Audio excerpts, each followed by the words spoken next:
नमस्कार दोस्तों, आप सभी का स्वागत है क्लास 12 फिजिक्स की इस बेहतरीन सी क्लास में। तो दोस्तों, आज की क्लास में हम अनेक आवेशों द्वारा लगाए गए विद्युत बल या अनेक आवेशों के कारण विद्युत बल तथा अध्यारोपण का सिद्धांत, इन टॉपिक को कवर करने वाले हैं एकदम आसान तरीके से। तो दोस्तों, इसकी पिछली क्लासेस में, फिजिक्स की पिछली क्लासेस में हमने कूलाम का नियम समझा था। जो कूलाम का नियम होता है वो किन्हीं दो आवेशों के कारण जो बल लगता है उसके बारे में जानकारी देता है। और अगर आवेश दो से अधिक हैं, 3 या 4 हैं, तो हम क्या करेंगे, तो हम बल कैसे निकालेंगे, उसका उत्तर होगा अध्यारोपण का सिद्धांत, जो कि आज हम इस क्लास में कवर करने वाले हैं। तो अध्यारोपण का सिद्धांत यह कहता है कि किसी एक आवेश पर अनेक आवेश द्वारा लगाया गया कुल बल प्रत्येक आवेश द्वारा अलग अलग लगाए बल के सदिश योग के बराबर होता है।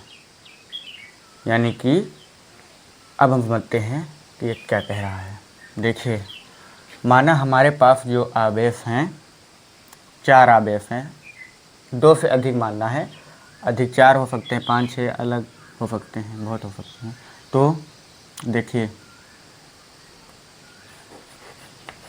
माना जो आवेश हैं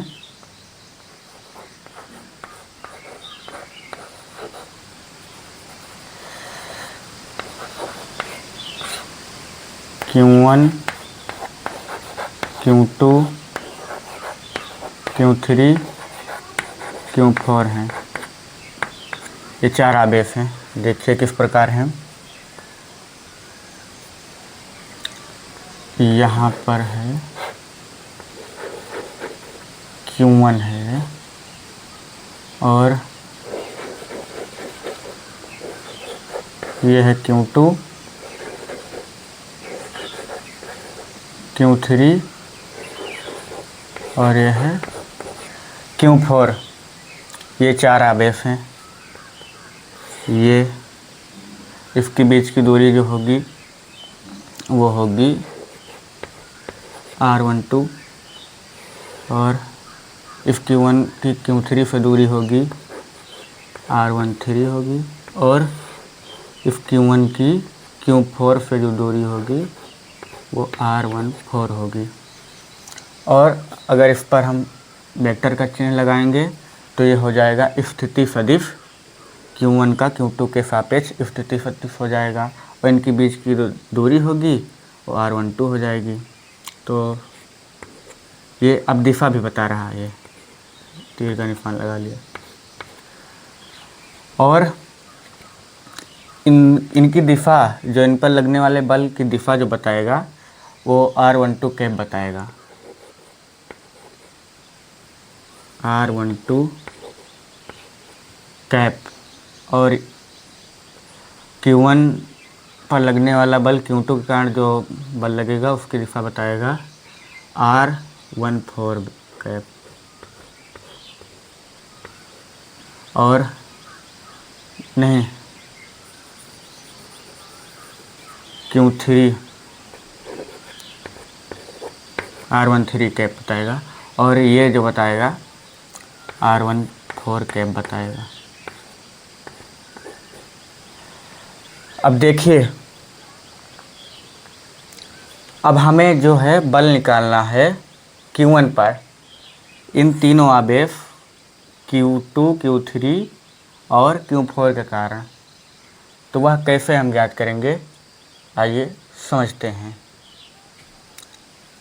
तो हमें बल निकालना है Q1 के कारण, या Q1 के कारण नहीं, Q1 पर बल निकालना है हमें। Q1 पर बल ज्ञात करना हमें।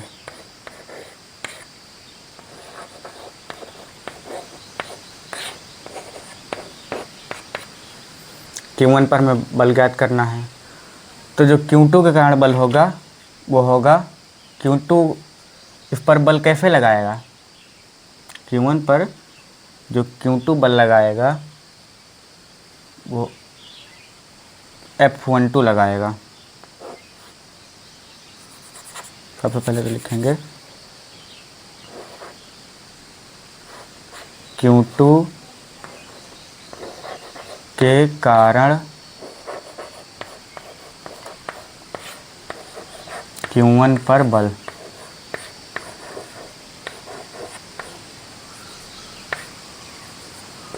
ये होगा F12, Q2 के कारण Q1 पर बल, और Q3 के कारण Q1 पर बल। इन तीनों के कारण पर बल निकाल के उसका सदिश योग करेंगे और जो आंसर आएगा उसी को कहते हैं अध्यारोपण सिद्धांत। Q3 के कारण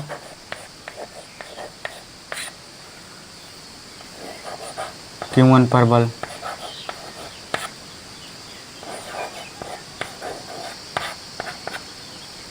ये होगा F13, और Q4 के कारण Q1 पर बल।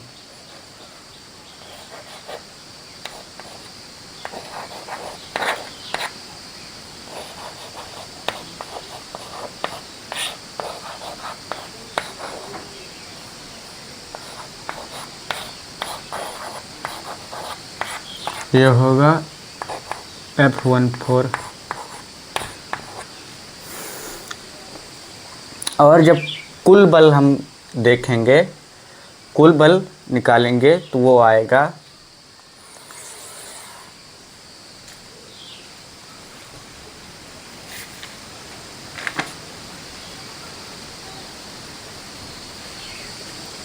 यानी जो F नेट आएगा वो इन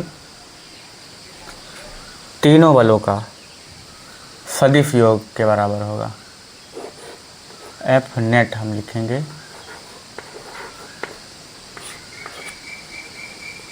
F नेट जो होगा वो होगा F12 vector plus F13 vector plus F14 vector. ये होगा।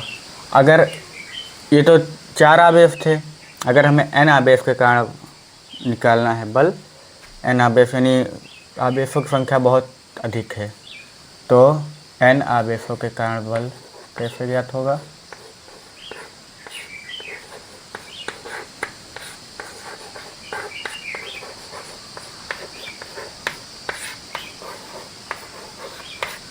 ध्यान दीजिएगा, n आवेशों के कारण बल जो होगा F नेट होगा।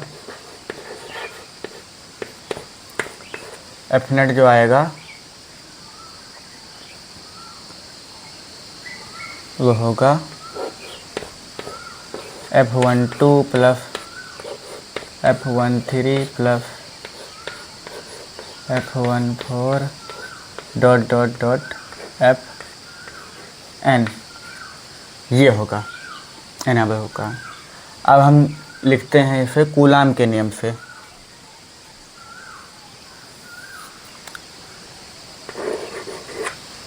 कूलाम के नियम से, कूलाम के नियम से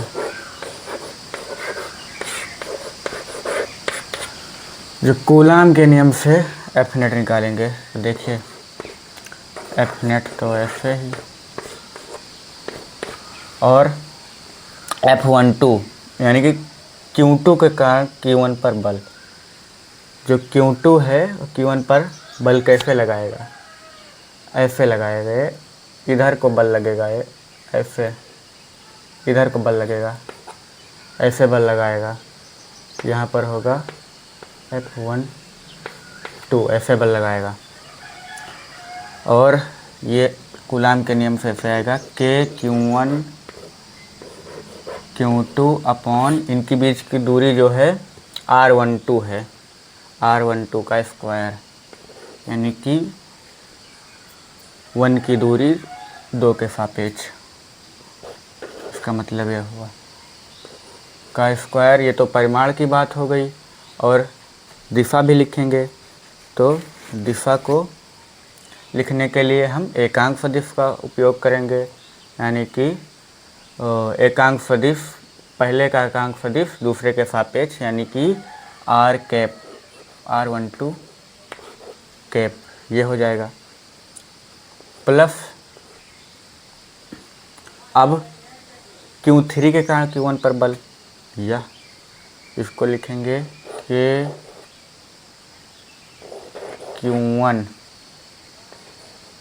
इंटू Q3 अपॉन में R13 का स्क्वायर और इंटू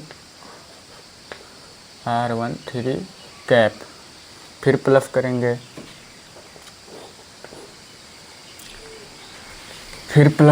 तो के अब देखेंगे Q4 के कारण Q1 पर बल, तो Q1 इंटू Q4 अपॉन में R14 का square into R14 cap.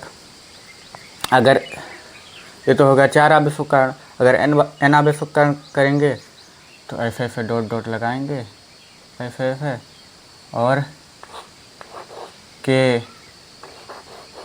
Qn into Q1 into Qn upon में Rn का स्क्वायर इंटू Rn कैप, ये हो जाएगा n आवेशों के कारण। तो यही है अध्यारोपण का सिद्धांत, और अध्यारोपण का सिद्धांत का प्रयोग यही ज्ञात करने के लिए किया जाता है कि Q1 पर अनेक आवेशों का, Q1 ही नहीं, किसी एक पार्टिकुलर आवेश पर अनेक आवेशों का बल जो लगता है वो कितना होता है, उसका परिणामी कैसे ज्ञात करते हैं, तो यही बताता है ये अध्यारोपण का सिद्धांत। तो दोस्तों, अध्यारोपण का सिद्धांत हमने समझ लिया, एक बार रिवाइज भी करते हैं इसको। देखिए, हमारे पास 4 आवेश थे, Q1, Q2, Q3 और Q4, 4 आवेश थे, ये रखे हुए थे, और हमको एक आवेश पर इन तीनों आवेश के कारण Q2, Q3, Q4 के कारण इस Q1 आवेश पर बल हमें निकालना था। तो Q1 आवेश पर जो बल निकलेगा वो Q2 के कारण सबसे पहले हमने देखा Q2 कितना बल लगा रहा है इस Q1 पर। तो Q2 जो लगा रहा है वो F12 लगा रहा है, यानी कि Q1 पर Q2 के सापेक्ष बल। और जो Q3 है, Q3 ये Q1 पर बल लगा रहा है वो F13, यानी कि Q1 पर Q3 के कारण बल। और जो Q4 है वो लगा रहा है F14, यानी कि Q1 आवेश पर Q4 के कारण लगने वाला बल, ये बल लगा रहे हैं। और चूँकि ये चारों आवेश समान प्रकृति के हैं, इसलिए यह एक दूसरे को प्रतिकर्षित करेंगे, यानी कि इस Q1 को दूर ही धक्का देंगे, पास नहीं आकर्षित करेंगे, दूर ही धक्का देंगे। और ये देखिए, इधर को धक्का ये देगा और ये इधर को धक्का देगा, गंदा हो जाएगा, समझ लीजिए, इधर को धक्का देगा। और इनकी बीच की जो दूरी थी वो 1 की दूरी 2 के सापेक्ष, यानी कि R12, और ये वेक्टर का चिन्ह लगा दिया, स्थिति सदिश को बताते हैं, दिशा और परिमाण दोनों को बता रहा है। और Q3 और Q1 के बीच की दूरी थी R13 थी, और Q4 और Q1 के बीच की दूरी थी R14 थी। और इसकी दिशा हमने जानने के लिए, बल की दिशा जानने के लिए हमने एकांक सदिश को भी देखा। एकांक सदिश ये R⁴12, R⁴13 एंड R⁴14, इन तीनों को देखा। और हमने अलग अलग पहले बल निकाला, फिर इन सभी बलों का कुल बल निकालने के लिए इन सभी बलों का हमें योग करना पड़ेगा। और इन बलों का योग हमें अंकगणितीय योग नहीं करना पड़ेगा, इनका हमें सदिश योग करना पड़ेगा, यानी कि दिशा के साथ इनका योग करना पड़ेगा, किस दिशा में कौन सा बल लग रहा है। तो ऐसे हमने इनको जोड़ा। और अगर मान लीजिए 1 2 3 4 से अधिक हैं, n आवेश हैं, तो हमें उसके कारण बल कैसे ज्ञात होगा। एफ नेट जो पता करेंगे वो F12 यानी कि पहले पर दूसरे के कारण बल, F13 पहले पर तीसरे के कारण, F14 पहले पर चौथे के कारण बल, और डॉट n यानी कि n पर पहले के कारण बल। अब हम कूलाम के नियम से इसको लिखते हैं, F12 F13 F14 को कूलाम के नियम से लिखते हैं। कूलाम का नियम क्या कहता है कि किन्हीं दो आवेशों के मध्य लगने वाला स्थिर विद्युत बल उनके गुणनफल के समानुपाती तथा उनकी बीच की दूरी के वर्ग के क्रमानुपाती होता है। और हमने जब सदिश रूप पढ़ा था कूलाम का नियम का, तो इसको गुणा करने पर एकांक सदिश से इसकी दिशा भी पता चलती है। और गुणा कर दिया, फिर इन सभी का योग किया, तो फिर परिणामी बल निकला। तो ये होता है अध्यारोपण का सिद्धांत। अब हम इसका एक उपयोग भी देख लेते हैं, मतलब इस पर एक छोटा सा एग्जाम्पल इसका देखते हैं। इसको मिटा देते हैं, हाँ इसको मिटा देते हैं, यहीं पर मिटा देते हैं, यही।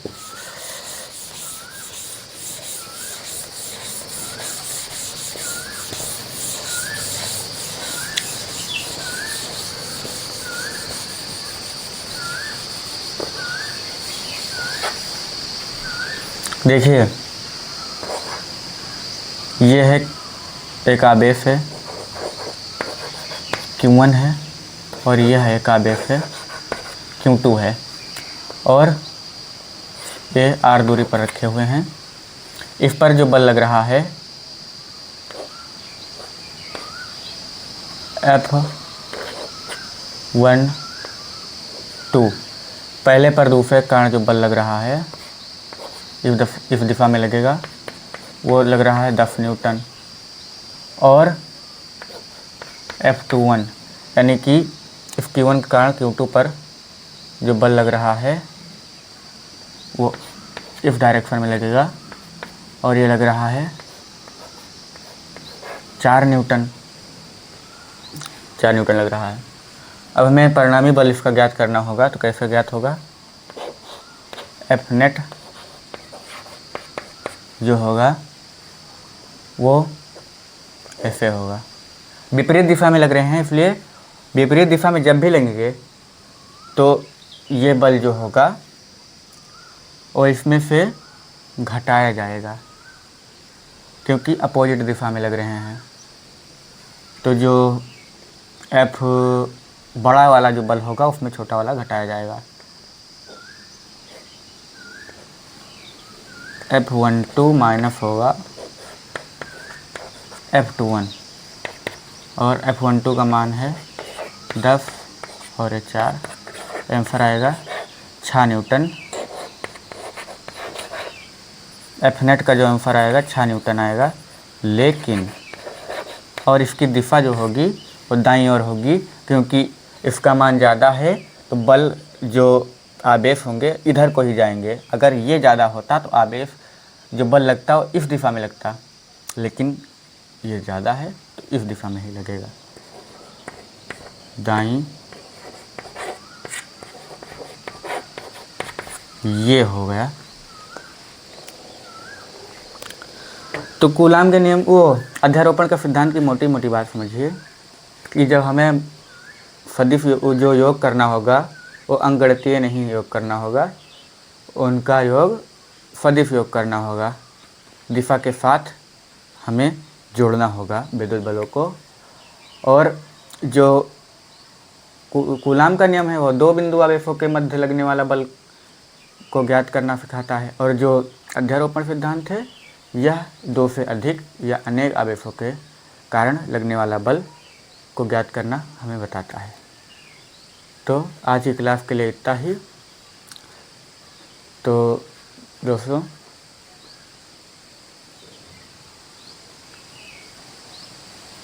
दोस्तों मिलते हैं नेक्स्ट क्लास में। तब तक के लिए धन्यवाद। Thanks for watching this video.